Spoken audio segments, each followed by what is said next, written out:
Welcome in to the 2025 PGA Championship preview. Coming off of what we saw at the Masters tournament and Rory McIlroy completing the career Grand Slam, what could possibly top it?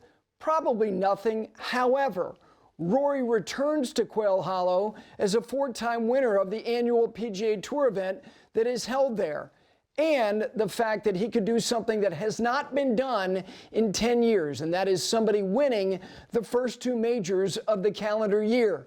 Scottie Scheffler has just gotten a recent win. Xander Schauffele's form has gotten better. He's close. And Bryson DeChambeau is proving that he clearly is built for major championship golf.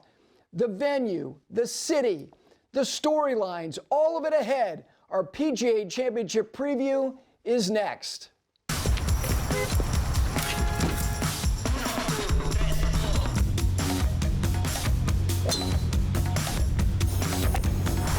When your hands are consistent, your game can go anywhere. Align Max, our newest raised ridge technology, designed to keep you and your game locked in on every shot. Only from Golf Pride. Respect the grip. And with that, welcome into our PGA Championship preview. Four wide. Love chopping it up with our boys here. Brendon DeYoung, Johnson Wagner, Taylor Zarzour. All right, boys, this one is a bona fide home game, not only because it's in the town that we all live in. This is personal for you, and for you, you guys are proud members of Quail Hollow. It's provided you guys not only a lot of fun, but, I mean, your lives have been enriched by being around a place that loves golf as much as it does. We'll get to Quail in just a minute, but let me start, Brendon, with you about the PGA. The PGA has, I think, certain challenges that maybe the other three majors don't have. And they made a significant change 6 years ago by changing their date. If you could describe what the PGA Championship is in your mind, what is it? Yeah, you're right, Gary. It really has been searching for its own identity. Honestly, it's a tough but fair test is typically what you get out of the PGA. And unfortunately, that is kind of the identity that it is. I like where it falls now as the second major. The only problem with that is that I don't like the Open Championship as the last major, but that's tough to avoid. But yeah, I would say it's a tough but fair test. Okay. I think it's clearly the fourth major. It's not, and I don't think they'd even argue with it. I like it better in May. I like it not being called Glory's last shot anymore. I think it's nice. You do like that was lost? I do. Okay. And one thing I will say, like when you get winners like Davis Love III or Justin Thomas, where the clear importance, because their fathers were PGA of America members, that is really special. And I know all of us growing up probably had a PGA of America member sort of enrich our golf, push us in a direction that made us love the game so much. So I think I take it as that. It is the PGA Championship. It represents so much more about the game of golf than just major championship. It's these guys, the 30,000 club pros that have brought so many people into the game. I'm choosing to take it that direction. You, mister, will oversee PGA Championship radio at your home club. What is the PGA Championship? Well, it has 20 club pros that play in the tournament each year, and even though some people say, well, you shouldn't have that many that are playing in a major championship, it's still the deepest major. I mean, from 1 to 120, it is a very deep field, and I would give it the identity of the deepest major that deserves more attention. It naturally isn't going to get it for the reasons that they just referenced, but to the point, Xander beats Bryson by 1 in a thrilling final hole last year. Justin Thomas and Will Zalatoris in the aggregate playoff at Southern Hills was great. Phil at Kiowa, I mean, unbelievable. Koepka and Tiger at Belle Reve in 2018. I think it's been fantastic what we get out of it each year. I agree. Like, if you look at just this century, it's delivered as much, if not more so than the others. You saying it's the fourth of four. Yeah, I think that's probably right. But in the big history book, it has equal weighting. Nobody goes, well, Jack has 18, but, those people. No, it's the number is the number. Here's the thing that I think has been one of the big challenges for the PGA Championship is that we associate the other three majors. One, we go there every year, and it has this special place in our hearts, in our minds. the U.S. Open, even though they kind of tried to venture out and get a little public golf in there, we associate certain venues with it. And then the Open Championship Rota is what it is. The PGA, it's almost like they don't have an identity that is clearly defined with their rotation. I think some of them are good. I think some of them are less inspiring. I think that's part of the challenge. It is, but I think we're so new into this May date. I think it's going to start opening up a lot of cool venues. I thought Southern Hills was fantastic. Yes. The couple tee boxes where they had to cross, where Right. new tees were built aside. But I thought Way Southern better Hills, in May than August. way better Oh in May my than August. gosh, And yes. when you look at like Baltusrol when Jimmy Walker won or when Phil won, it's thunderstorms, it's all this stuff. So I think the May date is going to pay off, and they just need to find their right window. Is Frisco going to be that one? I don't know. We'll see in 27 how Frisco looks, because they're planning on going there quite Well, that's often. their anchor site. Right. I mean, that We will be- know Quail's going to be better in May than it is in August. Yeah, I think every place should be better in May than in August. Maybe not Just Oak Hill.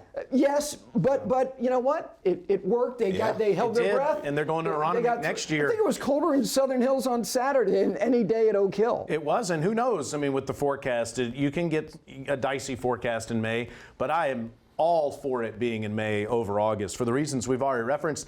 And also, I mean, you know this, being a TV man that you are, typically there's a larger sports audience in May than there is in August, and I think that was the reason to do it. So you had this 2-month window where you didn't have a major, and now I think it's great. I think golf, men's professional golf, carries more momentum because now you have a major a month after the first major. You know, they moved their headquarters to Frisco, so that meant you can't play in August outside of Dallas. I mean, you can.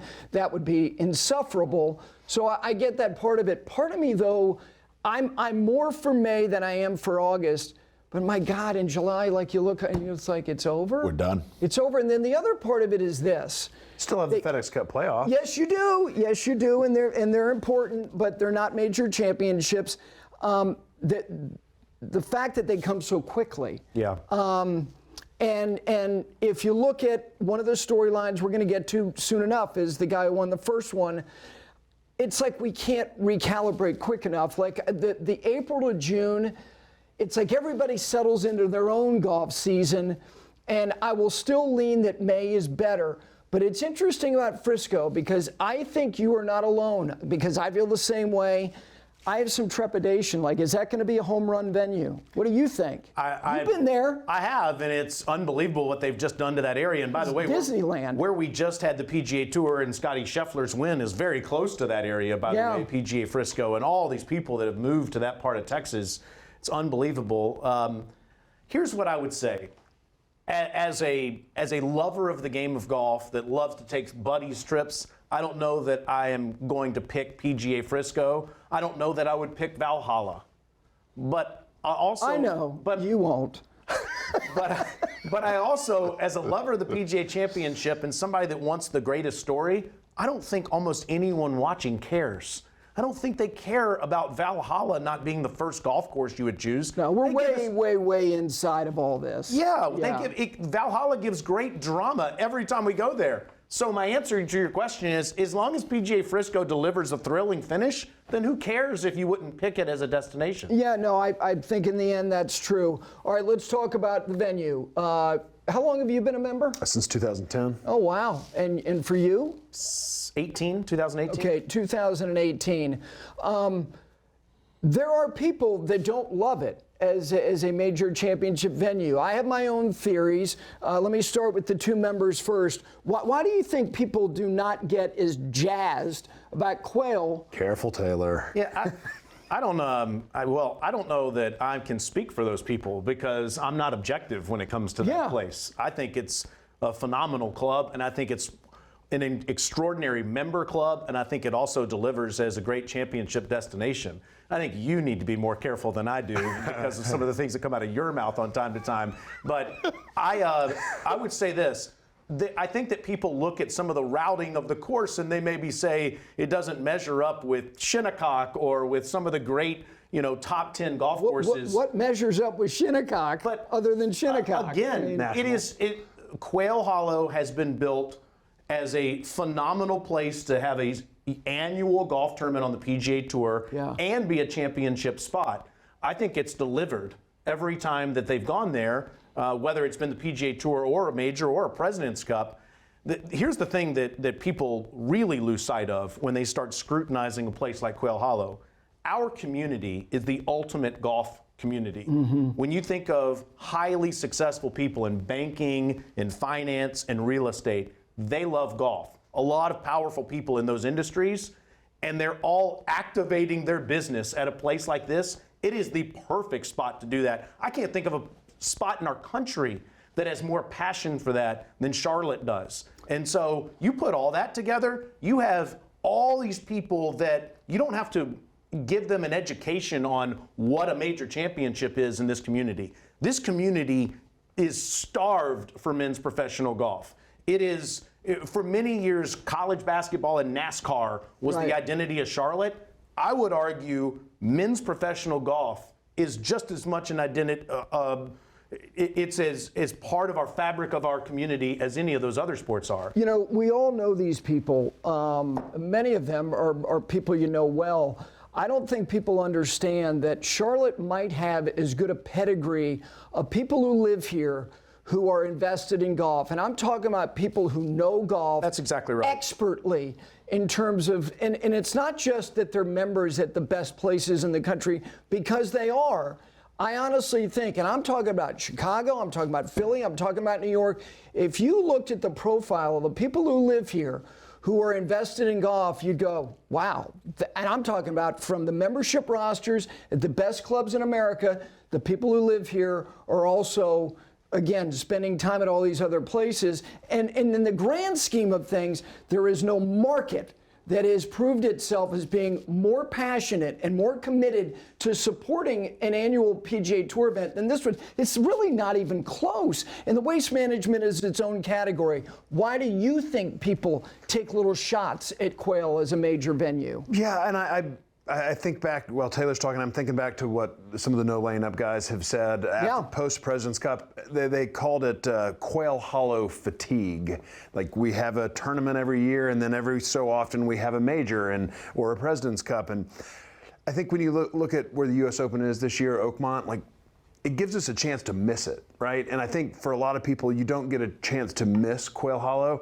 And if I'm going to get a little bit nitpicky on the golf course, we've made a lot of changes to the golf course in the last 10 years leading into that PGA Championship in 17. And we've made changes to make it a better venue, more room for hospitality, rerouting the 16th hole to be able to build big structures to host major championship events. And I think in some of that, we haven't necessarily made the golf course better when we've made the changes. We've made it a bigger, better venue, and that was the goal of the whole thing. So I think a lot of people remember some holes back when the Wells Fargo or Wachovia first came, and the golf course isn't necessarily better than it was 15 years ago. Okay. And I think that's fair. And to his point, old number 16 was nowhere close to the water. It was an awesome par 4, this tree-lined par 4 that every member loved. But if you go to the old new 16 and you see that entire area around the water, it's some of the greatest spectating in the world. You can see 5 different holes and watch people play in a major championship.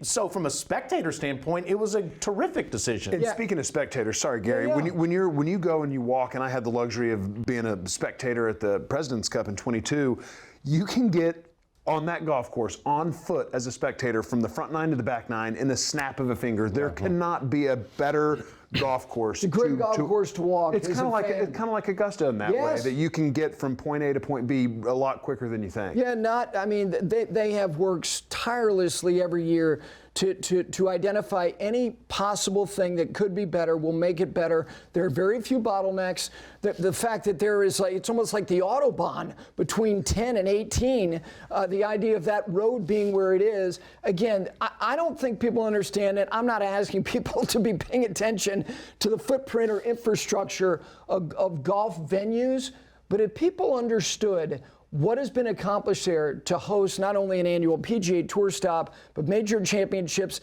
and a President's Cup with as big and robust a build-out as you would see anywhere, It's like, we want to make this great for everybody, and they've done that. Do you have any theory as to why people take little shots? I think he's spot on with the fatigue. And it's the same detractors that talk about Pebble Beach. Pebble Beach shouldn't be hosting an event every year and be playing the U.S. Open there. That we see too much of it. And I love what you say, that you don't have the ability to miss it because you're seeing it every year, and then you're seeing it for a President's Cup. You're seeing it for a PGA.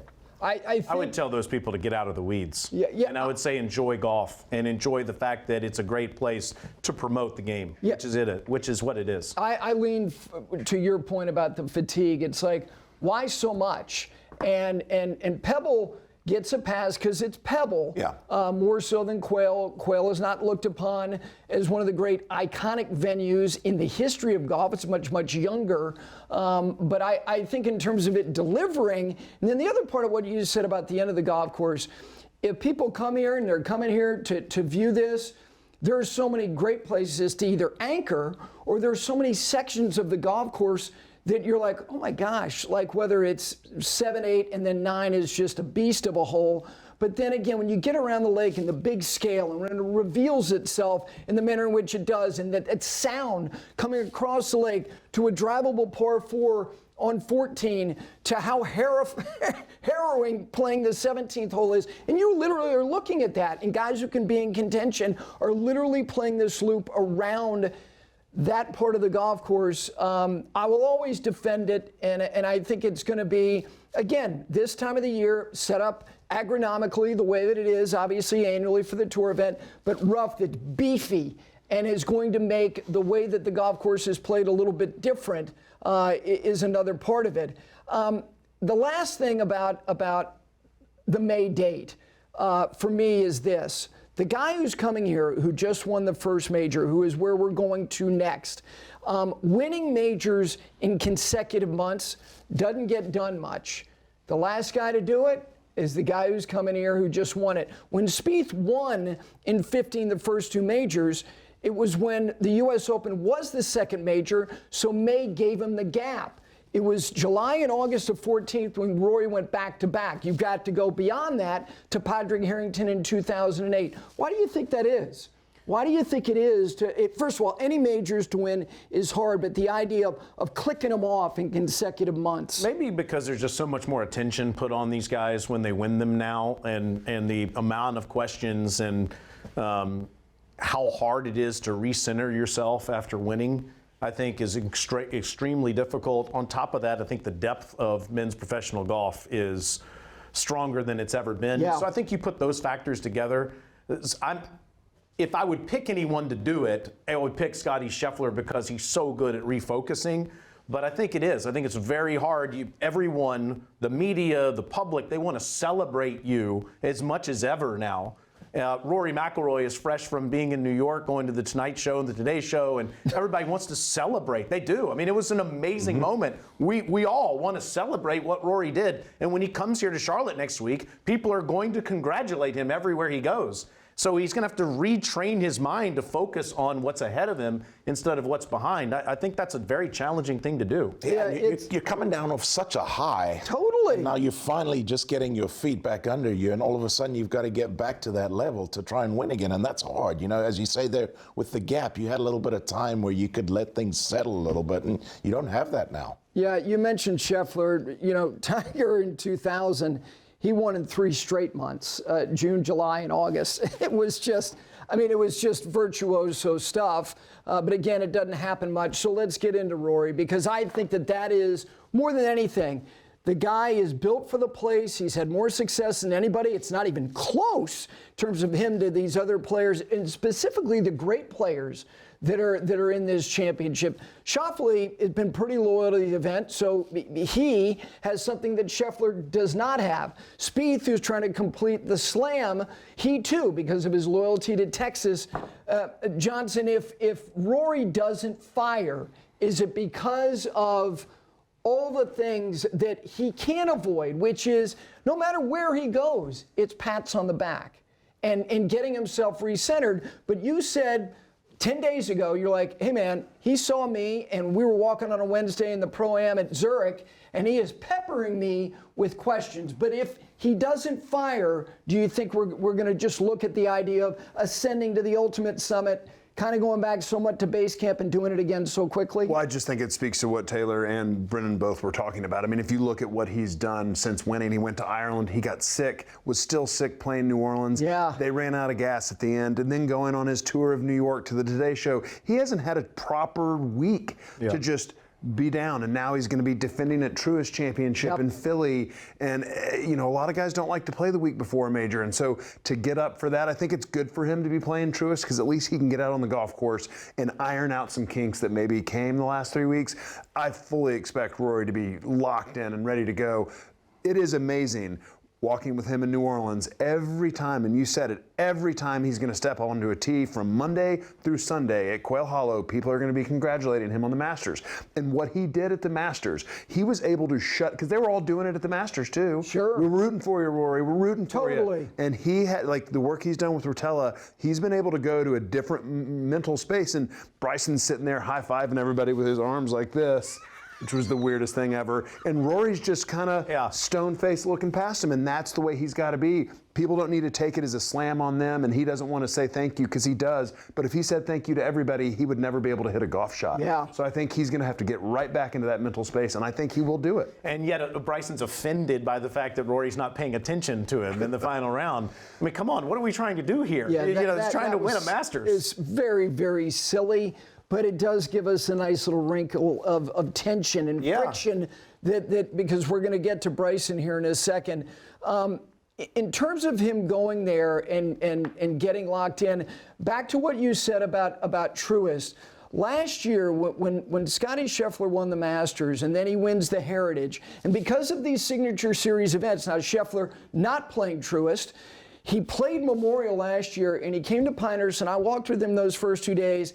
He didn't have it. And again, it's not about excuse making. It's just trying to understand how am I going to be best prepared to have as much fuel as I can have for the 4 most important weeks. Do you have any concern about Rory, doing the Truist thing because he's being loyal to an event with a different sponsorship, which is outside of the market in which he's won, which is obviously here in Charlotte? No, I mean, had he played, say, this past week, then I would wonder if it were necessary to play. But to Johnson's point, I think he needs to play. I think he needs to go and get find an individual form. rep. Yeah, and you get 4 days no matter what. Yep. So go play yourself into form coming into Charlotte. So yeah, no, I actually completely think it's the right decision that he's there in Philadelphia before he goes to Quail Hollow. And I marvel at his ability to focus this year. I've seen more focus from him this year than I've ever seen before. He is just naturally a kind person that likes to communicate with others, and he's always looking to be sociable. He looks you in the eyes. So I think it's hard for him to turn that off. It's not his intuition. Correct, but he's done a very good job of it. He has. The Sunday at the Masters thing that I actually think it showed itself really in full the night before when he met the media, because he's indulgent, he's agreeable, he wants to engage, but they were trying to take him to a place where he couldn't go. And he didn't want to reflect on the hurt of the previous couple of years. He was less than agreeable. He was not indulgent. He was surly. And I loved it because he needed to be that way, and it carried over the next day when he shut down Bryson because he has no obligation to chat him up. He needed to get in that space. So the idea of managing kind of this bully ball of hey man, I can be ruthless. I can't be that way all day. It's not my nature. I'm not going to do that. But when the gun goes off, don't expect much from me because I am going to shut you down. I think that's kind of where he's going. And that's how Tiger played. And that's what made him so dominant. And when you get in that position, that's what you expected. Tiger's not talking to anybody when he played. No. He's talking to Steve, and he's focusing on what he's going to do. But what he did to Finau in 19, Tony tried to... How the kids? Yeah. Excuse me?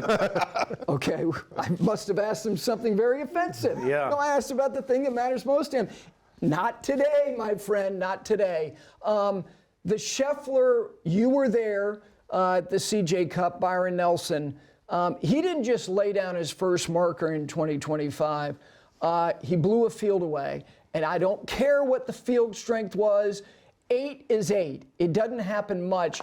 Did it have an extra oomph to it that it wasn't just a win, it was a virtuoso kind of performance start to finish? Well, I think seeing what Rory McIlroy's done this year, winning Pebble, winning the Players, winning the Masters, winning 2 of Scottie's tournaments he was defending, I think lit a fire under him, and I think he did it at the right spot, which winning at home is hard. Yeah. Getting out, you got friends, you got family, and I think it was incredible. It's the best I've seen him putt all year. Best I've seen his short game all year. He missed like 3 shots for the entire week. It was unbelievable performance, and I think it's right where he needs to be going into a PGA. And how awesome is this that we have world number 1 and 2 peaking around the time of major championship season? For sure. Do you think the manner in which he won is more telling than just simply winning? Yeah, no, definitely. And as Johnson says, winning at home is not easy. There are a lot of extra obligations there. Friends want tickets. People come out of the woodwork that you haven't seen for years. And, hey, remember me, I need tickets.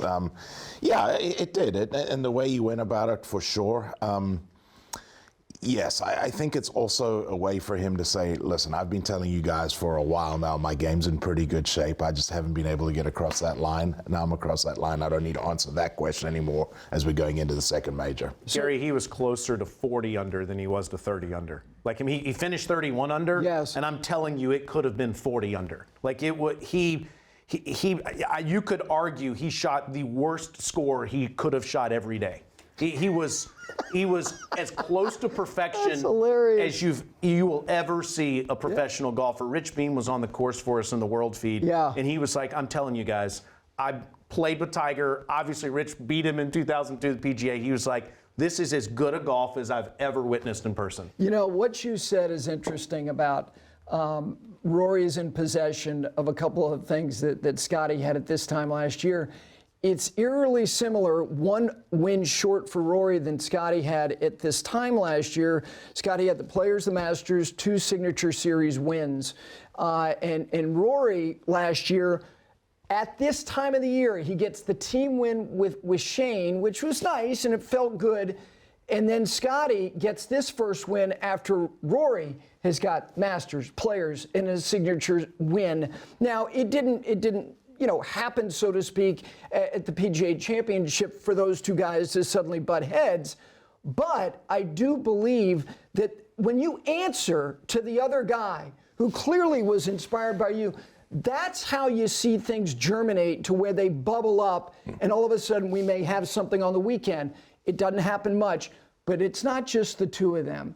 Bryson wins a LIV event. I don't care how you value it. The bottom line is these 3 guys, the last 5 majors, they've each won 1. So that's 3 of the 5.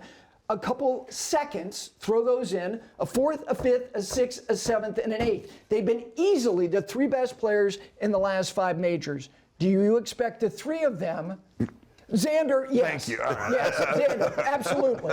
Absolutely. That must be pointed out. If his form was, and I think he's dangerous this coming week. Okay, yes, absolutely, Xander. I apologize. Throw in the other 2 wins or him. Yeah. Okay, so those 3 guys, they're very different. There's friction. There's a little tension with Rory and with Bryson. If the 3 of them cycle together on the weekend, what does that look like and what does it sound like? I mean, that's like a dream scenario to see those 3 guys up there. Scottie obviously doesn't have the knowledge of the golf course. He played President's Cup at Quail. But Xander's played great, done everything but win. Rory obviously does it. And, I mean, this golf course couldn't be better set up for a Bryson DeChambeau. I mean, the way he moves the ball right to left, his strength coming out of the rough that's mown back at you, like, nothing would. Bryson is maybe going to play spoiler again at the PGA. And he'll take a lot of the oxygen with him around the course, as he always does. I mean, Johnson can speak to this, but if they set up the camera behind the first tee and they reposition it towards the second hole, Bryson is going to go full send over those trees on the first hole, and he's going to take a line that no one else is going to try to take. I've seen him do that in the past when he played on the PGA Tour, but he's going to try to take a lot of the energy around the golf course with him, and he's going to try to do it immediately. Completely agree. Do you think, I count them, It doesn't matter that in one they didn't play together. That to me it's an added ingredient if they are together. But the Bryson Rory thing, that's a chapter. That is a bona fide chapter, and then there's an after effect to it. They get together in the match. Rory says something. Bryson hits him with a kidney punch that hangs around in terms of what he said. And now they play together in the Masters, and Rory freezes him out. Now we've got another chapter. So those two have a little something. The Scheffler-Rory thing, how would you describe that? Because they haven't necessarily had an interlude yet. No, I think they're friendly competitors. I think they are Scottie too. and Rory. I think there is something there with Bryson. I think we're starting to see Bryson returning back to what we saw out of Bryson when he started whining that Rory didn't talk to him. A leopard can only change its spots so much. I think Bryson he's that guy. He's kind of prickly. He's difficult. And I think we're starting to see him return back to that. He said something at the LIV event, and again, these guys who do more media than anybody, they rarely say something or omit something that is an accident. You know what I'm talking exactly about. what you're Why don't talking you tell? Because I thought, okay, that was not accidental. Because he was asked about, he wins, Scottie wins, and what did he say? Well, he mentioned a couple words about how well Joaquin Niemann's playing, how Scottie's playing really well this year, and you're right, it was not an accident that Rory McIlroy He didn't mention it. He didn't mention Rory. He mentioned, the greatest player in the world, Joaquin Niemann. Rory was not according mentioned. to Phil. But yeah, did not mention Rory. So maybe he is a little stung by the fact that he didn't get a hello from McIlroy at the Masters. Hey, sign me up for it. Great. So let's talk about Xander, because that was an omission and a glaring one on my part. I think he's very dangerous at Quail Hollow for a couple reasons. One, record. Two, it's not like because he had an injury, suddenly his belief system has been debilitated. He knows when he's right. He's as right as anybody. Do you expect him? If I said to you, give me your 5, and the 5 have to be winners. Otherwise, you're going to cut greens somewhere in El Paso on a 9-hole golf course for the rest of your days. Would he be one of your 5? Absolutely. He would be. Do you want my 5? Yes. All right, my 5 are Rory, Xander, Ludwig, Bryson, and Scottie. Okay. Yeah. I would like to see, I agree, but I would like to see him play well at the Truist this week. He's one of those guys that seems like you give him a few weeks to get going. You think last year in Charlotte, how well he was playing here, and then he goes and wins the PGA Championship the next week. So it would be nice to see him play well this week. And I expect him to play well as we're sitting here Truist week going into the PGA Championship. But yeah, the guy had the golf tournament for 63 holes in 2023 before Wyndham Clark beat him on the back 9. And basically the same thing happened again in 2024. So he knows everything he needs to know about Quail Hollow. As I'm sure Johnson will talk about, the rough is more challenging this year for the PGA Championship than it was for those events. Sure. But he knows that golf course. So he's in your 5? Absolutely. Okay, is he in your 5? Hell yeah, he is. Definitely. Hell yeah. Yeah, Hell yeah. definitely. Maybe. I'm shocked. How can, is Koepka 5A? He's always in your 5. Akshay out. Patia, I'm shocked he's not in your 5. I didn't want to go there too early. He'll come in later. Oh, suddenly he's been reduced to dark horse status. Yeah. Okay, I agree. He is in my 5 as well. The Rahm situation here. I was doesn't like looking. it here. He does not, and let's start right there. He's not a fan. Well, there have been a couple of issues that he's had at this golf course. I think he's gotten frustrated with it. It just doesn't seem to fit his eye. His caddy, Adam Hayes, lives here. I think that it would be great if he wanted to play here, but no, I think he fell out of love with Quail Hollow a few years ago, and he took it out of his schedule before he left the PGA Tour. So, what do you? I'm not asking you to share what issues if you don't want. What do you think it is? I think it's just more. Just some of the holes. I think that he's gotten, as he does. I think he's just gotten agitated with a few of the breaks that he's gotten, and he just decided he didn't like the place. I think any person, no matter what level of golfer they are, can just go there in their mind if they have a bad experience somewhere, and I think that's the situation with Jon. He finished tied for 58th in 2017. Look, he was a pup. It was the beginning of his journey as a professional. What about Rahm? How does he find the funk here? His Masters result, not bad. It was okay. He was never really in. Tied for 14th. Yeah, it was okay. Listening to him at Augusta, he was in a much better headspace. Definitely in a much better headspace than he had been the year before. Kind of got over his decision to an extent. I don't think he's going to be a factor, mainly for what Taylor's talking about. He just doesn't like the place. He only played the tournament once in 21 and missed the cut. I know he played the PGA, but just. And as you say, there's certain places you don't like it. Maybe it doesn't fit his eye. Maybe he doesn't like lines off the tee, and it happens. I know he said some words about the fourth hole, the par 3. He doesn't like that hole. I don't know the exact quote. I've looked for it. I can't find it, but he said some pretty choice words about that hole. But for Rahm, since going to LIV, his first rounds and really just starting major championships have been appalling. Yeah. He did really well Friday just to even make the cut at Augusta this past year and had a great weekend. So for him to be in contention, he needs to get off to a better start than he's been over par. Like if you look at since going, I think he's over par the front 9 every single round, first round of a major. And for him, as far as not liking the venue, I liken it to the TPC Deer Run. I hated that place my first couple of years, the John Deere Classic. I hated the golf course. And then I took a couple years away from it, and I came back. I finished 7th, 5th, and I was like, oh my God, this place has become my favorite course on tour. I love the town, I love the people, so you can change your identity. And he hasn't been here, it's been 4 years. The PGA in 17 is not the same golf course as we're gonna see now. It was Bermuda, it was August, it was wet. This golf course that they're gonna come to, I would argue, is going to be the best conditioned golf course they see all year long. Really? Greens are perfect. The fairways are tight, amazing. Our apron grass, the rough. Like, guys are going to walk out and be like, well, that's it. That's the best conditioned golf course I've ever played. To your point about Jon Rahm and the slow starts, it's almost like he's putting this added pressure on himself that I'm going to play these 4 events in the place that I want to be playing against the guys I want to be playing against, and I have to play really well. That's kind of the way it feels with these slow starts. Any member at Quail Hollow would get chills listening to what Johnson just said, and that place is popping right now. Is it really? I think all of us are very excited to show it off. I would argue, outside of Bryson DeChambeau, who you have rightly said benefited from going to LIV, Brooks Koepka early on won a major as a LIV player. Yes. His form is gone.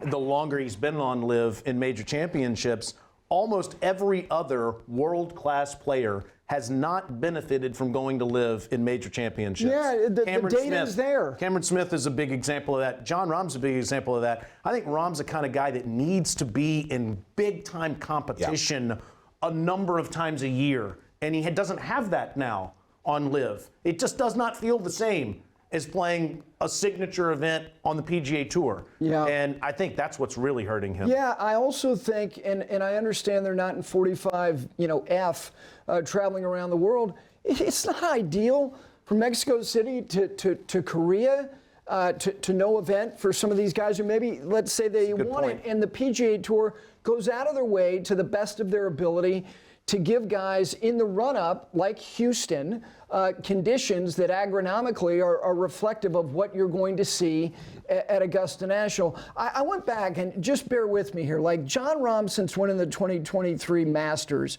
the rest of the majors, tied for 50th, 10th, and then a second at the Open Championship. Last year was kind of the forgotten year, 45th, missed the cut, didn't play in the U.S. Open, and then 7th at the Open Championship, but way off the pace, and then tied for 14th at the Masters. I went back and looked at some other guys in their primes when they had like a 2-year kind of lull as far as their results. After Phil lost the U.S. Open at Winged Foot, which was just a gutting of all guttings, he had a stretch where he did not have a top 10 until the 2008 Masters. He had a couple of missed cuts, and most everything was outside the top 20. And even Tiger, after he won the first 2 majors in 2002, he went 2.5 years without not only winning a major, but 3 top 10s. And for him, that's average production. The one that never had that, how about Jack?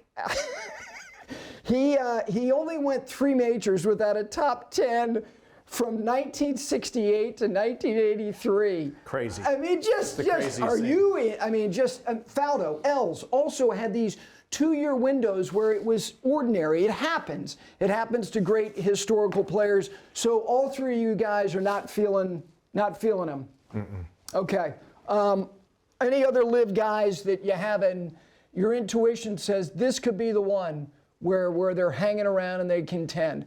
P. Reed has got some. Nothing. Please go to an ISO when I say P. Reed. Is he in the field at the PGA?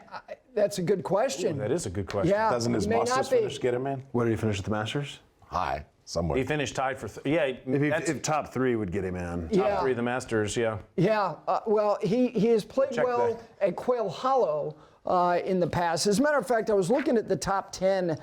Patrick Reed was one of the guys who finished tied for second in 17. It was Molinari, Louis, and Patrick Reed, and then Fowler and Matsuyama rounded out the top 5. So nobody else. I'm still high on Joaquin Niemann. I know nobody else is. No, there's reason to be He's high won on him. 3 times out there. Yeah, but already. he's got to. I mean, he's got to do it in the majors. Got to do it in the majors. Yeah. I mean, and I'm not saying be in the deep end of the pool with 4 holes to go. Just can you backdoor to top 10? Right. Yeah, definitely. He just doesn't hit the ball high enough. The greens are stones out there, and the weather forecast leading in looks really good. And I just don't like this golf course. Taylor, you know, I mean, you're coming in with mid to long irons into most of the par 4s, and you're lucky to hold the green, and you have a guy like Rory and Scottie and Bryson that can just send it to the moon with spin, and they can get it close to some pins. Joaquin's lucky to hit a green with a 5-iron at Quail Hollow right now, and I'd like to see him play the 17th hole from the back tee. Oh my gosh. Downwind, Yeah. it's going to be a 6-iron, and you've got a 5-yard window to land it, and he may even have a smaller one because of the trajectory and the lack of spin he puts on his approach. What he just said about ball flight is the big problem with Niemann when it comes to major championships. It's why he hasn't been a factor at the Masters. And Johnson's right. I mean, you have to be a high ball hitter. Yep. These greens are only 2 years old, you know, so there's still some firmness to them. I don't like Niemann's chances at all. Okay, the Spieth Grand Slam. Sorry, Brendon. That's all right, I'm not sorry. Thank you. No, I mean, it's look, I think it's reflective of his overall challenge in major championships because the criteria and the traits that are possessed by the guys who contend in these, it's not accidental. So you don't think he's going to win? I should cross that off. Take Niemann out. Okay. Let's get to Spieth here. He doesn't have a lot of experience at Quail. He's shown up the last couple of years. Obviously, he played in 2017. That was right after he won the Open Championship. I'm going to share with you a little anecdote. Right after the PGA in 2017, I was sent to Dallas to do a sit-down with him because now he has 3 of the 4 legs of the career Grand Slam. And when I asked him about the PGA, he had just seen one of his best friends, Justin Thomas, win his first major. And I said, let's talk about this going forward and whether you want to talk about the next 3 venues. They're going to be. He said, we don't have to talk about the venues. I'm just telling you, this will be the hardest major for me to win. I said, why? Because of the psychological part of it being the Grand Slam. He said, no. He said, the other 3 majors, in terms of what I've already experienced in my career, suit my game better than what I know the setups are, the PGA. Does that answer surprise you at all? No, it doesn't surprise me, and it's true. Like the other venues give him more options to be creative. Yes. Right. Augusta, the Open Championship, obviously the correct U.S. Open venue like Chambers Bay or Right. Shinnecock now I think would be great without all the heavy rough. I think Shinnecock would be a great venue for him too. But when you look at a PGA, Valhalla, it's not. I'm not saying it's mundane, but it is like kind of U.S. Open old school light. Right, so I just think hack out rough and that kind of stuff doesn't bode well for Spieth. But what I will say, he is driving the ball right now. Last week at the Byron Nelson or the CJ Cup at Byron Nelson, I've never seen him drive the ball like that. Fully committed, getting it out there, which you said to me last week or a couple weeks ago. The fact that he can drive it the way he's driving it now leads me to believe that there is a chance he could put himself somewhere in the mix at Quail Hollow, whereas before I would say that it was a horrible venue for him because if you drive it crooked out there, you can't get away with that for 4 days. But the way he's driving it, I think it's a glimmer of hope. His iron play at the Nelson also, where he was 6th, I believe, in strokes gained approach for the week. His putting, I think he was 41st. What about Spieth? Yeah, I think a glimmer of hope is about right. That's Is that what you have written Just a down right there? Yeah, I wouldn't give him more than glimmer, that. and it's written in small case. And you're right. The iron game's been the knock. The iron game's been the problem. Sure. He's hit too many loose iron shots, and that would be the reason I would say that I don't think he's going to win. Just there's not that consistency. But I would say yet. this to Johnson's point. He has gotten so much better off the tee in the last couple of years, and he is driving. He did this last week. He drove it beautifully. He's got pop too, man. He does. I mean, he's hitting it out there. I would tell you that in the last 20 years, for a 5-year period, he was the best from 30 feet on the green that I can remember.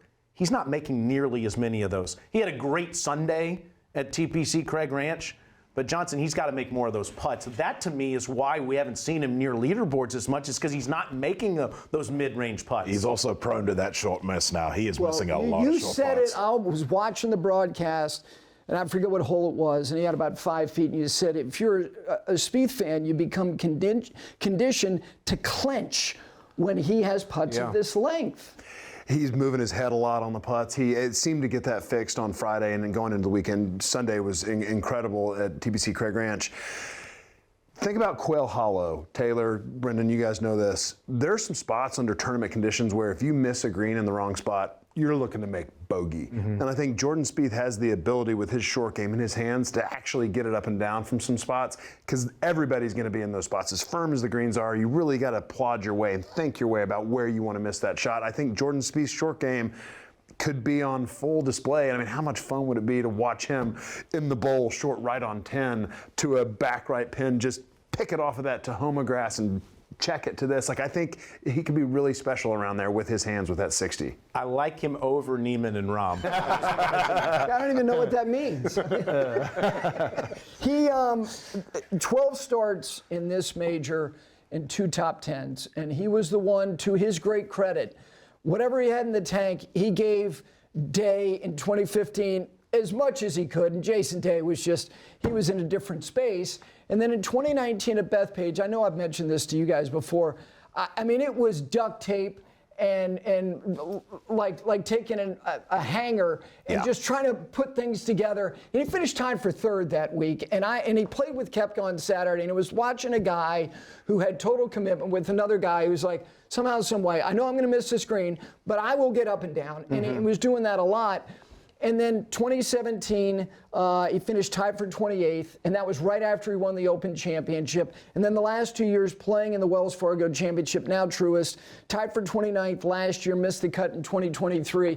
One last thing about the other 3 majors, I actually think that Pinehurst suits him. He was compromised physically. There's width to that golf course, and ingenuity and creativity around those greens, I think, would have suited him. I think the next time around, and I think he's still going to be, whether it's back into prime or whatever, I think that number 2 could be a place for him, but it wasn't last year. I love number 2 for him. I didn't even think about that. But I mean, the guy's only 31 years old. Exactly. He still has, assuming he stays healthy, Rory's 36, so he's got 5 less years. I mean, he's going to have many, many chances. So, are you more apt to say he's a top 25 guy?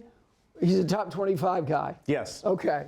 Is that what he is? Yeah, no higher than that. Top 10. He can't wake up the echoes and have people going into the weekend. He's 3 back. Absolutely. He could. Yeah, sure. Absolutely he can. But you're. What are you saying? I think that it's going to be one of those.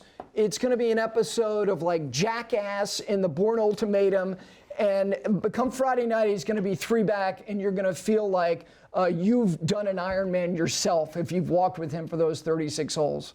That's what I think. I think that Maybe sounds it's like what I'm hoping. I think Neiman beats him by 2. This take will be that. the competition inside. Yes, it will. The Good text competition. messages on Sunday. That'll be fun. All right, you mentioned the golf course and the fact that, look, Augusta National is always evolving in subtle ways, and you go back 25 years in very significant ways.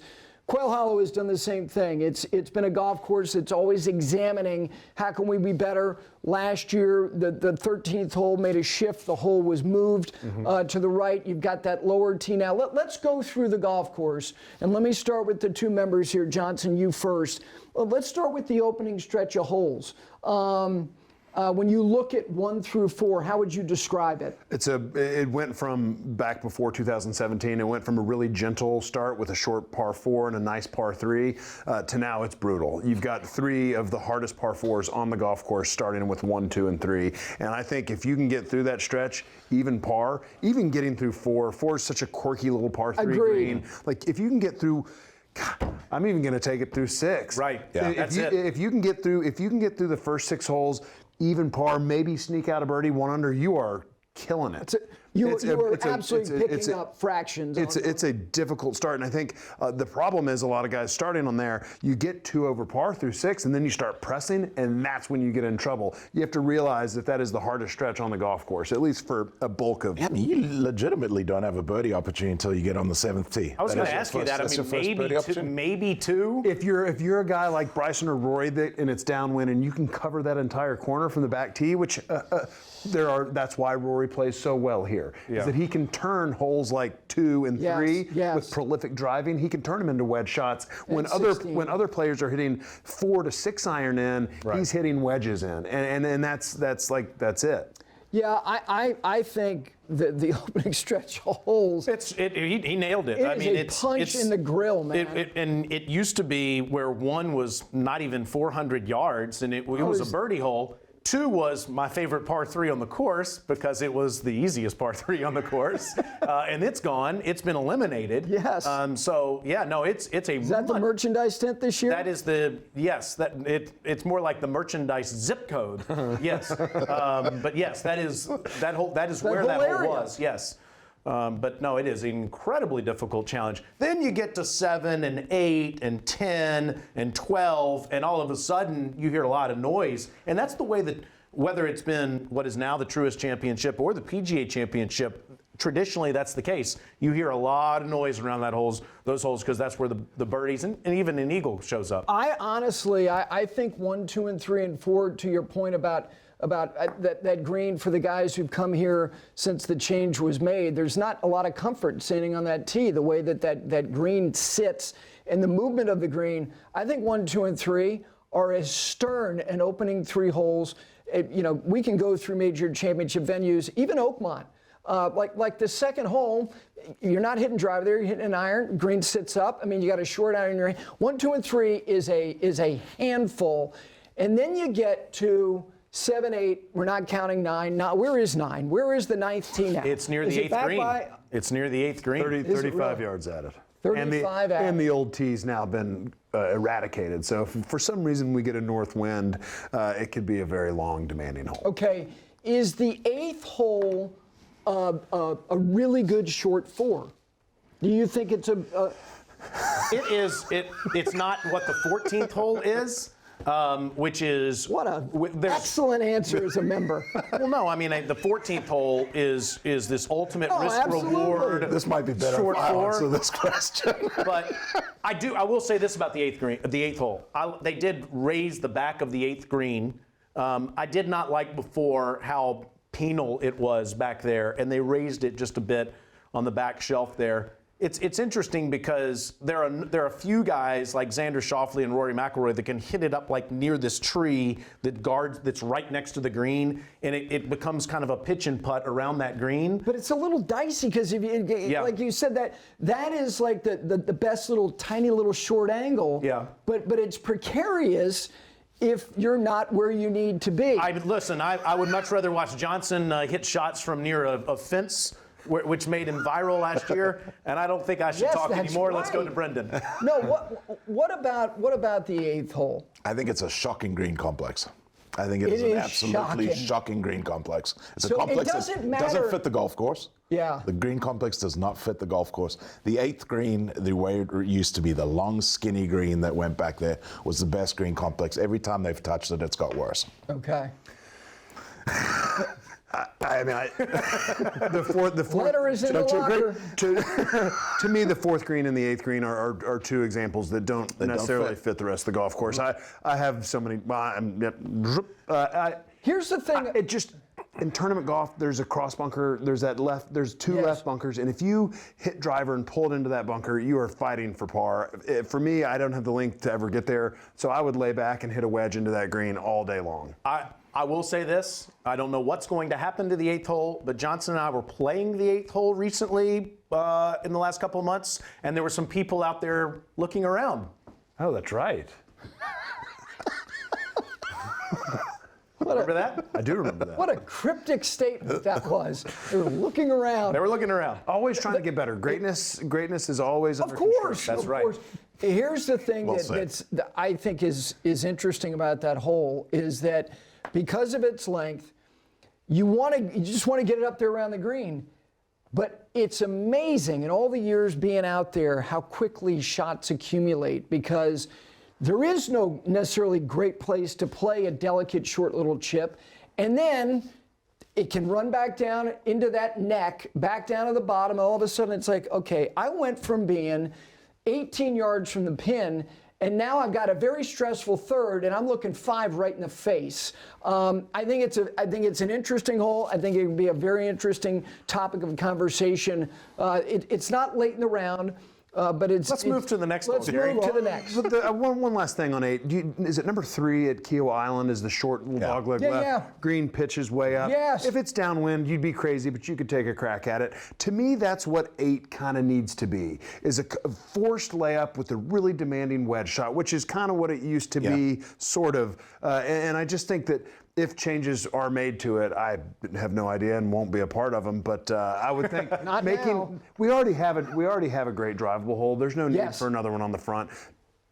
You could make it a sort of a layup, really brutal wedge hole that adds just a little bit of intrigue, I think. And Did you've got either the one of space you- to take that tee back there. Did on 8. either one of you guys play the tournament when it was pretty much straight away and the green was blind? No, that was our first year would have been 07. That's when it was Okay. the skinny one up to the right. Yeah. But I did play the golf course 20 years ago. Yeah. And to Brendan's point, it was very intriguing the way that the hole was designed at that point. But we'll see if anything happens in the future. Let's talk about the back nine, Well, Gary. let's move to the inward 9, gentlemen. Well, we're not going to talk about the 9th hole.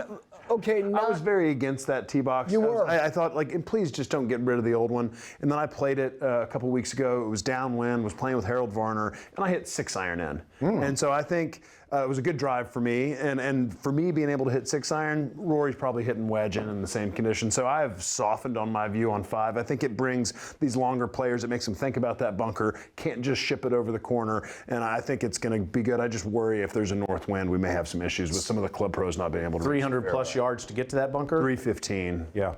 Okay. When you look at the inward 9, look, 10 is a scoring opportunity. You're playing slightly downhill. You can chase it. The ball can land short of the green and run in there. 11, I like 11 and 12 a great deal. I love that piece of the property. There is a coziness to it. It's compartmentalized. They play in opposite directions. I think that 12 is very underrated. I think it's a very daunting driving hole standing in that back tee. You honestly look like you're trying to drive it through a funnel. And the green is, again, a green that I think has got a lot of challenges to it. I think when you look at that green at 12, I think of Quail Hollow greens, and I would put 2 up for, this is a picture of a Quail Hollow green. Yes. It's 12 and it's 7. Yeah. Where there's one defining characteristic, and it's massive. Yes. But you play off of that in other ways, and that's, I think the 12th green is the most wonderful part of the property I plan on doing live from on Monday, Tuesday, or Wednesday night, going out and hitting putts and showing people how crazy that green is and the different locations that are so special, each one of them. And I think the 12th tee shot is the best tee shot out there. Absolutely. The way that It's hole's great. Stand framed, behind that, and It's watch them awesome. hit in that shoot. Yep, unbelievably And- well framed. And I think, Johnson, that the 12th, if the flag is in the back, it's a shot harder, that hole. Because it's a tiny little shelf that you can put the hole location on back there on the back of 12. I love that hole. I love both of them, and I love the fact that, you know, one goes in one direction, one comes back in the other. 13, when the change was made, again, we don't have, forget the data, the aesthetic and the look. What do you think of 13 with the shifting of the green to the right? So, well, it was the 13 green, the tee box is what you're talking about. Yeah. It's now playing about 5 yards uphill, and it was very level before, so it makes it harder to see the surface. It is arguably a better angle coming in from a little bit to the right. It makes it a little bit easier, but it actually makes it shallower on the left side. So I'm not of the belief that it's an easier angle to get it on the green, because you're dealing with the right fall off. You're dealing with the left side being shorter. It's a brute. I think it's harder from the new tee, personally. Okay. You agree with that? Yeah, I do. It does feel like it makes sense, though. Like the way the green is shaped, like that's the way you would want it to accept balls coming from the right side. Visually, it looks like it should receive shots better from over there. Yeah. Coming from playing a shot from there, it's 213 to 220 from that back tee, coming uphill 5 yards as opposed to being level. That angle of descent of that ball coming in, it makes it play firmer and makes it harder to stop it quicker. If you're a foot or two right of the flagstick, there is that massive fall off, and you could be 40 yards away from the flagstick. I also find that area of the golf course to be, it's got great volume. The acoustics down there, I know with all the hospitality, it's the confluence, 10 green, 11 tee, 12 green, 13 tee, literally. It's all right there, and it's a great area if you're going to the PGA Championship. If you want to go to a place and do some people watching and get any possible concession that you want, all of it is right down there, and I think it's wonderful. Then you stand up on 14T, and you're ready for the big reveal, because as you play your tee shot, and then once you get past that last strand of trees on the left-hand side, then it's like, okay, now here's all the scale, and it's a vast, great look. 14 is a short 4. You like it? Love it. Love it. It's my favorite hole on the golf course. I love where it fits in the golf course, 14 and 15, right before you get into that stretch. I think the 14th hole is genius. It gives you the opportunity to drive it on the green, but if you bail out, now you can hit your second shot in the water. Yes. I think it's just a brilliant hole, and as I say, I love where it sits in the golf course as well. I would argue it's maybe the best drivable par 4 in championship golf, like because of what you said. You've got a valid argument. Because I mean, Phil used to take 3-wood and start it left over the water and hook it back in the Truist Championship, and some guys can. Tiger hit a big high cut onto that green. Exactly, that's what I'm saying. Yeah. Some people take that line, but if you play a tight little draw, you can land it 50 yards short. It hits the apron grass, and it's just like a runway onto the green, or it can fall off this way. I've pulled plenty of tee shots into that water, and now you're struggling to make bogey. But like you said, if you bail right and you get in those fairway bunkers, whew. And it's the perfect reward if you hit the right shot. Yeah. Like if you hit the shot that's required there, you're going to get the result you deserve. Okay. It's so much fun to have a short 4 that has so much risk and reward that late in the game too. And we were talking about 12 and how challenging the hole locations can be there. 14 kind of similarly, you put the hole location in the back there, and you have this tiny little area to play to, and especially if you're chipping from the front, near the front of the green to the back of the green, you have to be so precise with that shot. I think it brings a lot of trouble into play. I mean, you can think you just pulled off a really good shot, and all of a sudden, with the way they'll shave off the bank down there, it could go all the way into the water. There's going to be some drama around that 14th hole. Okay, so you think it's better. Let me give you just a couple. So 3 at Pinehurst, number 2. Yes. 17 at Oakmont. Yes. Okay. More opportunity to get on the green. Yeah. How about the back-to-back holes, depending on the wind at the Old Course, 9 and 10?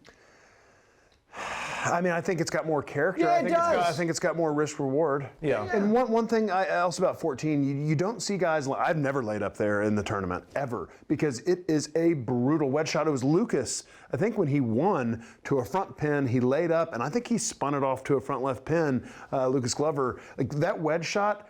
to your point, to a back pin, can you imagine having 115 yards to that pin? Oh my gosh. No, thank you. I'd rather be in the fairway bunker chunking it short of the green than trying to hit a wedge close to it. It's just so narrow. It's 48 paces deep. Yeah. So you're going to see everybody in the field taking a rip at it. That too is my strategy, by the way, in meaningless golf.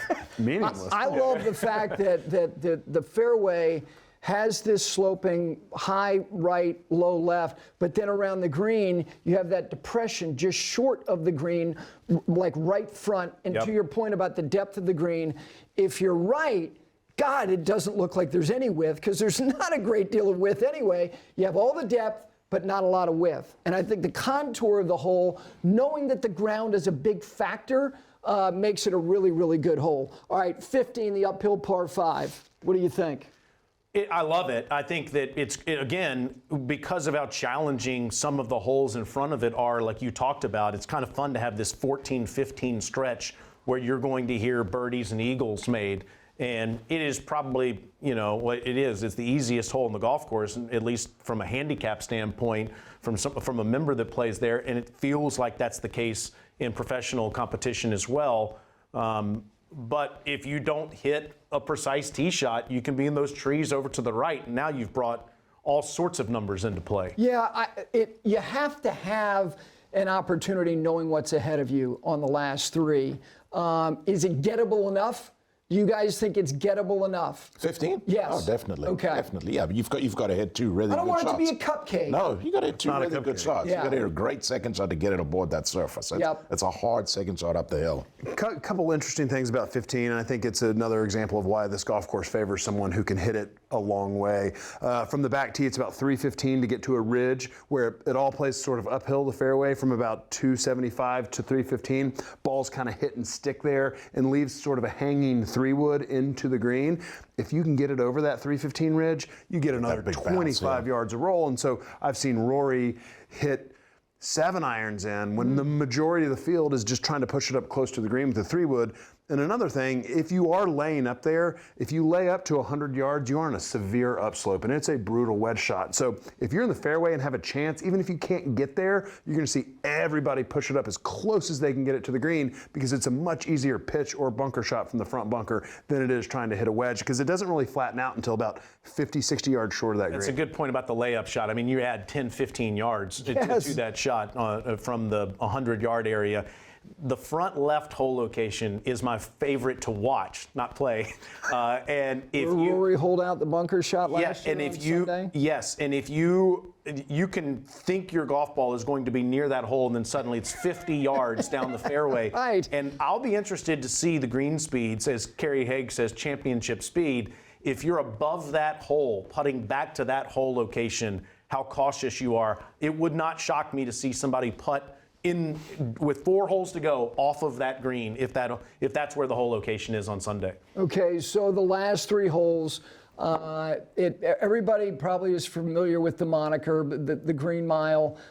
16 has undergone, you mentioned earlier, I like the original hole. I don't know if it was the original, but when the PGA Tour returned there in the early 2000s, now it is what it is. It's again, it's open. It's great theater as well. The bunker down the right-hand side, how many players in the field can carry that bunker? 5? I would say less. Less than 5. Rory, Bryson, I don't know that Xander has the pop. I don't know that Ludwig has the pop. Okay. I'm sure there's a couple guys that I'm forgetting, but I mean, really, there's not many. Okay. I think a traditional sort of late May wind is going to be sort of crossing off the right. Yep. So it would really help if you can draw the ball to be able to cover it, to ride that wind. Yeah, probably why Rory stands up there and goes, "This is as enjoyable a look as you could ever give me. Put it in the tournament office. I don't care." Gives Mr. Harris a shout out as he's hitting it over the bunker. Absolutely. Yeah. How about the green? How about 16 green? Do you like it? Yeah, I do like the green. Overall, do I like the hole? I preferred the old 16th. I thought the old 16th was a better golf hole. The 16 to me is, I liken it to 18 at Corrales.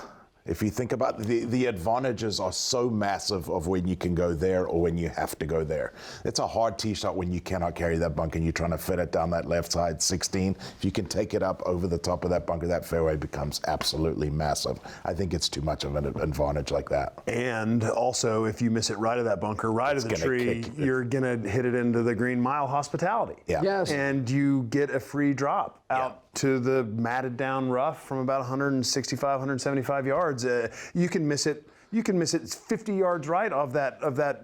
And the challenge is the left side of that fairway drops off down towards the lake, and it's brutal down there. But you're crazy if you miss it over there because you have 100 yards wide of 70 yards left of where you're at to move it over there. It is. It is. So I mean. Okay. I think it is for a big tournament, for a major championship. I like the look of it. It's interesting what you said, how distinctive the advantage is if you have the ability to carry the ball as long as only a handful of guys really can. I think that the 17th hole, in terms of the second to last hole in a major championship, may be as hard a hole as there is. You line them up.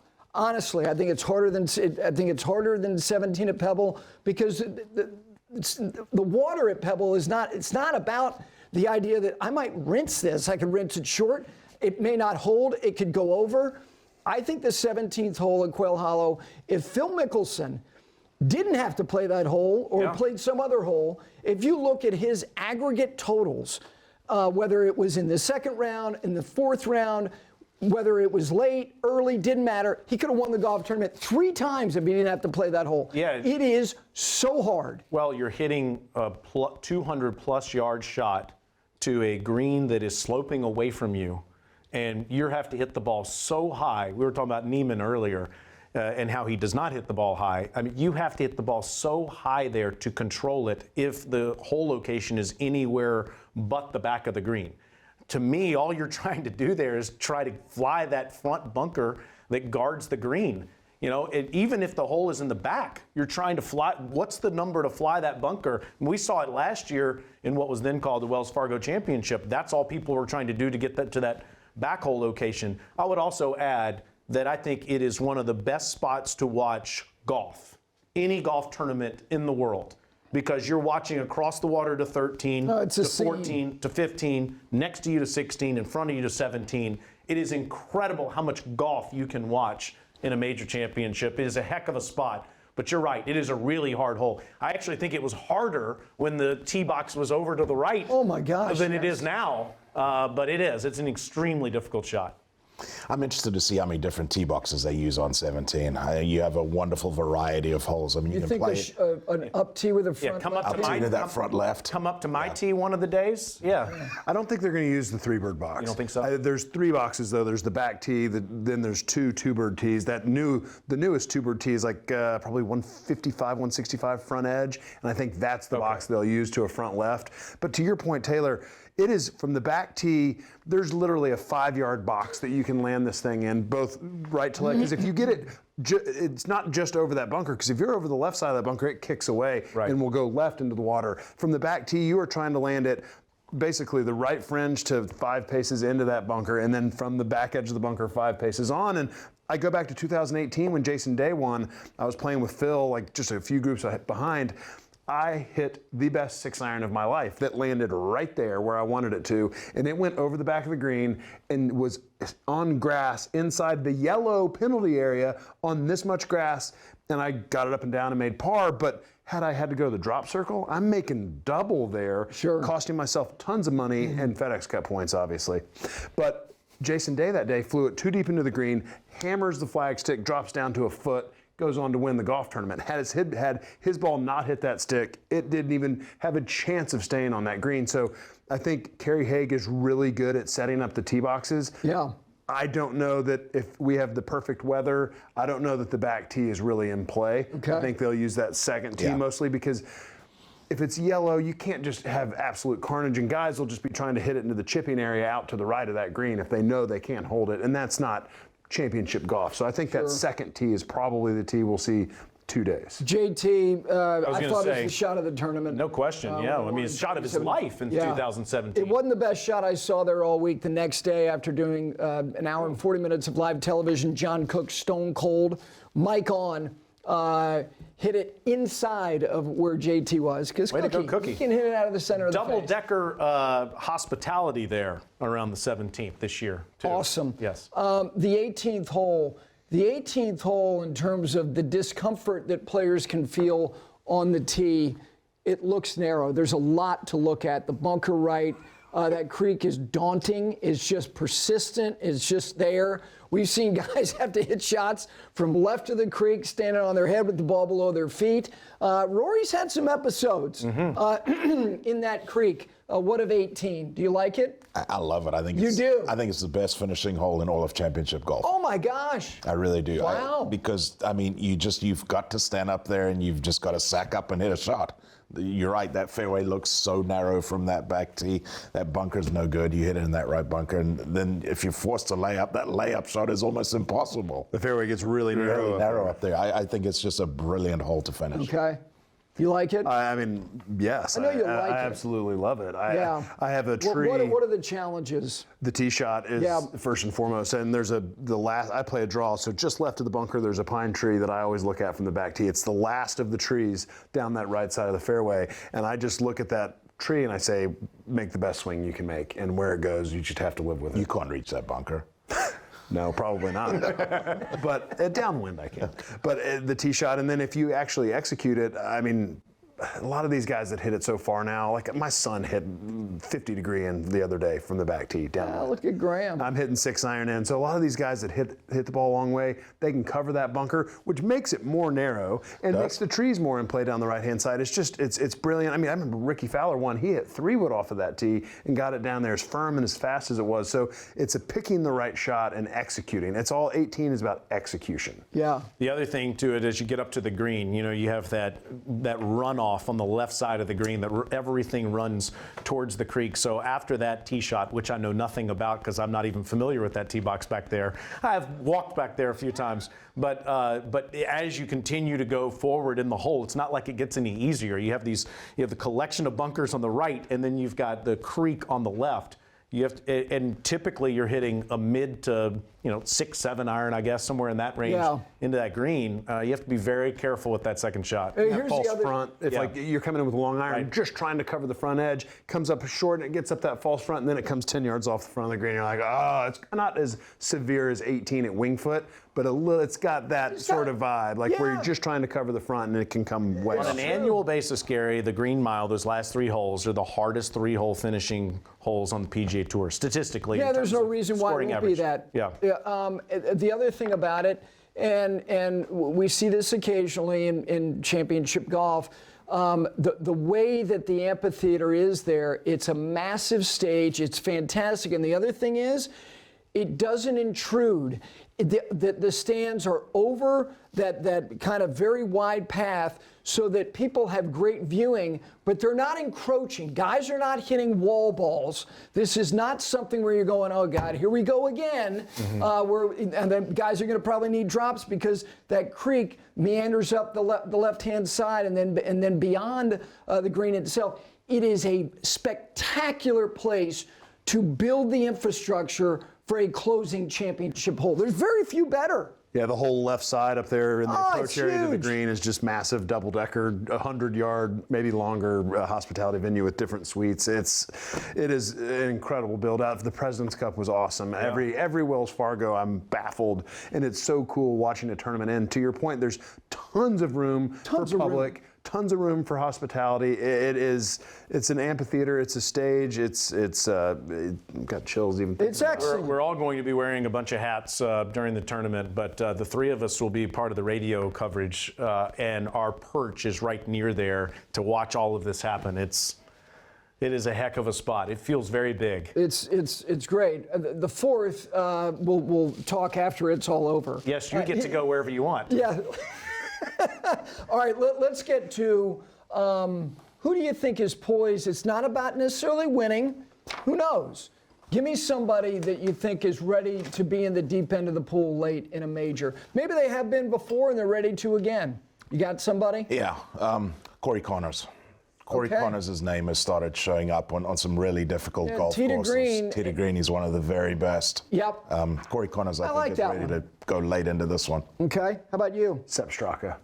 I think Okay. he's had the best year of his career, poised to make another Ryder Cup team. I think it's time for him to put his name in the hat at a big stage at a major. Okay, very good. Daniel Berger is my guy. All righty. Well, I'm right there with you. For the same reasons that they're just talking about, but we've seen some of his best play so far this year. I expect him to be on the Ryder Cup team this year.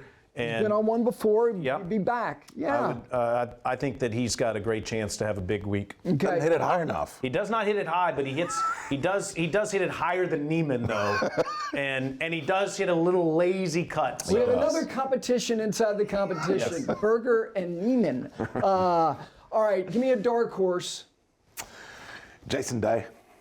I think Jason Day, he likes this golf course. You talked about him winning there, starting to play We some good reduced golf. him to dark horse. I know. I was waiting for Guy someone who else is to bring that gonna up. have a Hall of Fame jacket soon enough. I get it. I get it. Nikolai Højgaard. He has not been playing great golf, but I think got a lot of confidence from the team event in New Orleans with Okay. his brother. And when you think about what Quail Hollow asks you to do, it asks you to hit it far, it asks you to hit it high, and I think he fits that bill perfectly. And I think Nikolai's going to have a great week. Okay. I'm starting to wonder if there's some reverse psychology with you and Akshay Bhatia, because I thought for sure you would have said his name already. I've got his name written down here. I put it on him at the Masters, and I You kept really putting did. it on him. And you went on live from, and you had him in the last group on Sunday. So, I don't know that Jason Day qualifies as a dark horse. We're going to have to figure out what qualifications. he's won the tournament before, Yeah. and he's won on the venue. But if Brendon can pick Jason Day for this category, then I can pick Harris English for this yes. category. He finished 12th at the Masters. He Yeah. finished 3rd here at Quail Hollow win this 2 years season? ago. Yeah, good one. And he's playing well, and he is a high ball hitter. And So- Harris is higher in the world rankings than Jason Day, I'm Yes. sure. You want to talk Former, about dark horses? That's the nuance of the dark horse Yeah. moniker. It's like one guy is got like a bona fide global persona. The other guy is he's a Southern gentleman. And Yes, he is. He's a very good player. We'll accept them both for now. Nico Echeverria for me. Okay. Low ball hitter. Look, the guy is, this guy figures out a way to kind of get in the mix more often than not. Lucas Glover's a low ball hitter, and he played well in this tournament last year, and he obviously won this tournament years ago. So the tournament, not the PGA Championship, won on the golf course. But so you can overcome a lack of height. Our crack staff just alerted me that Jason Day is 3 spots higher than Harris English in the world rankings. I knew they were similar. My gosh. All right, here we go, boys. Who's winning the PGA Championship? You want me to go Yeah, first? go down the line. Here we go. I mean, I've looked and I've tried and I've looked at everyone else. I don't think anyone's beaten Rory McIlroy. Oh, my. I don't think anybody's beating him. Now, Sign a me couple up. of weeks ago, after the Ryder Cup, you came in here and the rosy glow had not left you, and you said he was going to win by double digits. Is he still winning by 10 or more? Well, I can't believe I'm going to do this. I'm not going with my heart here, which I usually am a heart guy. You've been on a roll. You've been picking winners left You and went right. with your heart at the Masters. I know I did. And my heart has 2 guys in mind, and that would be Spieth and Rory, but I don't think either of them are going to get it done. My winner is Bryson DeChambeau. Wow. You went with your heart. Mercy. I'm going with stats. I on was that. hoping he would go with his heart. His heart led to him making some sort of sound during Mike Tirico's awesome winning call of Rory McIlroy winning the Masters. Johnson's voice is on the Today Show, which was pretty good, as Rory was winning the Masters with Tirico's call. It's so great. It is great. It is great. It's such a great giggle. And I hope we hear that again. I do too. At the PGA Championship. I'm going to pick Scottie Scheffler for the same reasons I picked him at the Masters, the same reasons why you would pick him any week. This guy is going to give himself a chance every single time that he tees it up. And I think the more the year has gone on, the more confidence he has gained. He does not have a lot of history with Quail Hollow. I so admire how committed he is to his tournaments in his area. Yeah. He got emotional after winning at home at TPC Craig Ranch. So I realize he doesn't have a lot of history at Quail Hollow, but I don't care if he has history or not. This guy is a historically great player, and I think he'll go down as one of the 5 to 10 greatest players of all time when his career is over with. Wow. And I really do. I think that you give him another 15 years or so of consistent performance, we're going to continue to talk about this guy's legacy, and it's time for him to win another major championship. Okay, it's been a little over a year. It's time. Well, no, he has not won another one other than the Masters. One. I got you. I agree. Let's start that narrative. What is wrong with Scott? He can't win any other major but the Masters. We've done it. I mean, he never won a golf tournament after a certain period of the year, and then he obliterated that narrative. No concern on your part about him lacking institutional knowledge about the golf course in his stroke play competition? Bubba Watson played here a ton. Ted Scott obviously caddied for Bubba, caddied for him now. Ted is unbelievable at preparing. I think that affected him at Pinehurst. I think the fatigue from Memorial and not knowing the golf course, he had never seen number 2 before. I think that had an effect. But Ted's been around this place. He'll have the week off before. He'll get it figured out. Okay. I'm picking Bryson as well. Let's go, Gito. Yeah, I mean, of course, I've been terrible at picking anybody. Can I change mine? But you mentioned about the stats. He finished 4th in the Wells in 2018. Beyond that, major championship golf, this guy's built for this. This guy responds to an environment which is very distracting. And he welcomes the distraction. He causes distraction because he just won't help himself from engaging with people hole to hole. He's built for the biggest stages. He likes it. He's a show-off. And some of the stuff that he shows off about, I think, comes back to bite him a little bit. Yeah. Like if things don't go his way, then he can be a little petulant, like I think he was about Rory not talking to him.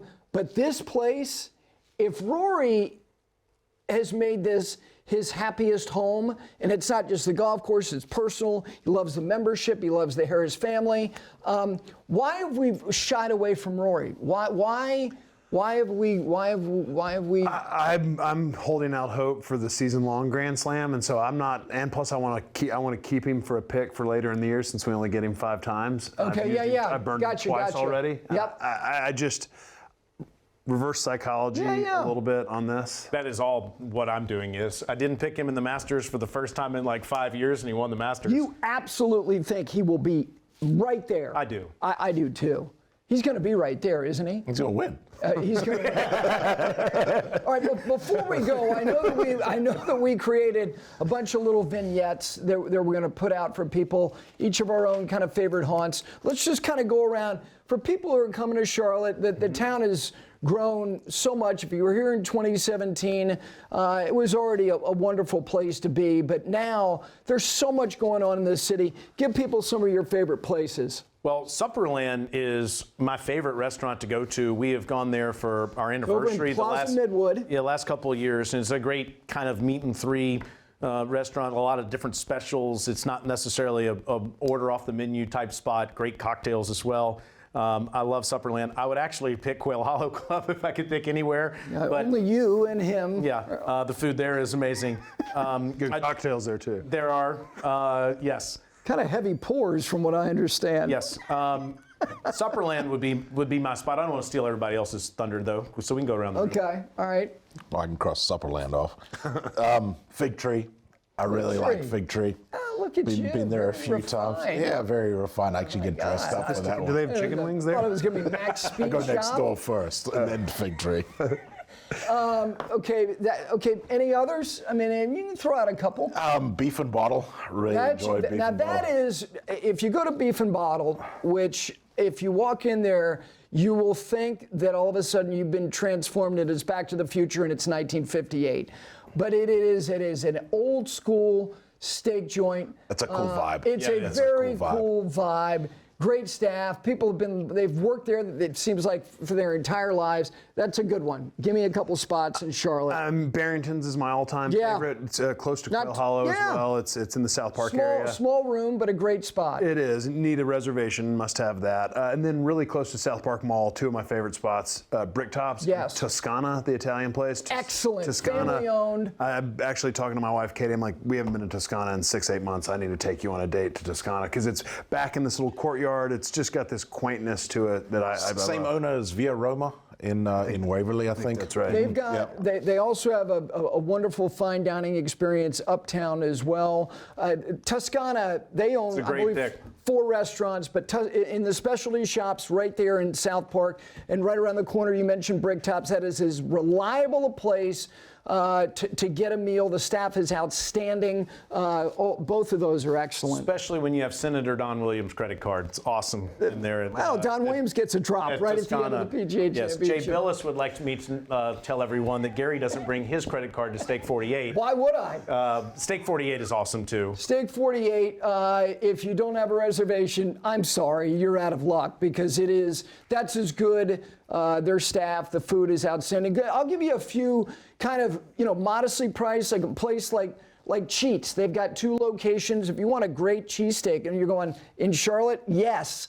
They've got one over in Plaza Midwood and also one in South End. Milk Bread. Also in the Plaza, if you want great chicken nuggets, chicken tenders, again, place you walk up to, I'm telling you, Milk Bread is strong. That may be where I'm going for lunch today. Filet's getting hungry over there. And then if you want the scene, maybe attractive young ladies, where are some bars that you would recommend? I mean, Selwyn Pub. Selwyn for sure. Pub is, again, That's a the cult spot. nose. You'll think, wait a second, he was just on the air 10 minutes ago. Yeah. How's he already here? I think he has a bed there. It gets Yes. it gets a little crowded for me these days. I Yeah. like a little room to breathe, and I think Providence Road Sundries has really Excellent. good. Now, Selwyn Pub's pizza is outstanding, but you go to Providence Road Sundries, they've got the best chicken tenders in town and great burger, and it's just a great local bar. Outstanding. There was one other place that there's a couple, like, if the Rhino Market, which is, again, South Park, if you need a place, if you want to get a quick meal before you're headed out to Quail Hollow and the PGA Championship, I would recommend that place as well. Listen, if you're coming to Charlotte, we hope you enjoy the city we're all very proud to live in, and most importantly, enjoy the PGA Championship. It is Rory, Bryson and Scottie. Scottie Remember him? Scheffler. Yeah, I remember him. Okay. If we get Rory, Scottie, Xander, who we all think is going to be in the mix, and Bryson. And by the way, if Rory does do it, the freight train going to Western Pennsylvania, get on board. It doesn't happen much, and it could. We hope you enjoyed our PGA Championship preview. Enjoy Charlotte if you're coming. We'll see you for our U.S. Open preview. Oakmont is next. See ya.